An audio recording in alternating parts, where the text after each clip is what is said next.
Hello guys, কেমন আছো তোমরা? আশা করি সব ভালো আছো।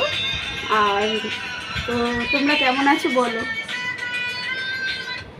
তোমরা ভালো আছো? আমি ভালো আছি। আর দেখো, আজ শিখা এসছে।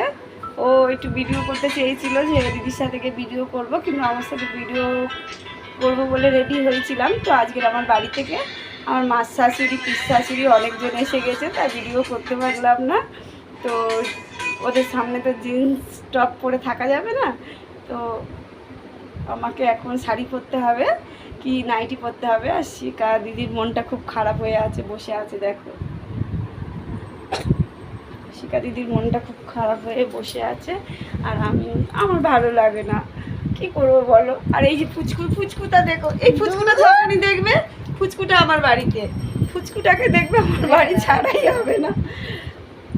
তো আমার মনটা ভালো লাগছে না। এই যে দেখো কত কানের টানের, এই যে বুঝতেই পারছো, এই যে কত কানের টানে রেডি করেছিলাম ভিডিও করবো বলে, এখন ভিডিও করতে পারছি না। আর ও একলা বসে বসে ঝাঁপাচ্ছে, তাই করছে। তো আমি পাচ্ছি না, আমার মনে হচ্ছে আমি একটু শুয়ে পড়ি। তো তোমরা বুঝতেই পারছো, আমি তো পুরো রেডি হয়ে গেছিলাম। রেডি হয়ে টিকটক করবো ভাবলাম, ভিডিও। তো আর কী করবো, কী করা যাবে বলো? মন খারাপ করে কোনো লাভ নেই। আর তোমরা, হ্যাঁ, তোমরা কেমন আছো বলো? তোমরা কমেন্ট টমেন্ট করলে তবে তো বলো, ভালো লাগবে। আমার একটা ডিমের অমলেট নিয়ে আমি একটা ভিডিও করেছিলাম, একজন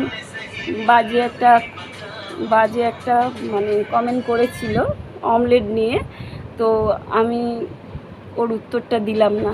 মানুষ যদি যেটাই করি, তো আমি পোচ বানানোর কথা, অমলেট করার কথা বলতে গিয়ে পোচের কথা বলেছি। এটা ঠিকই তো, যে যদি সেটা নুন দিয়ে এমনি করে, এটা তো বলে।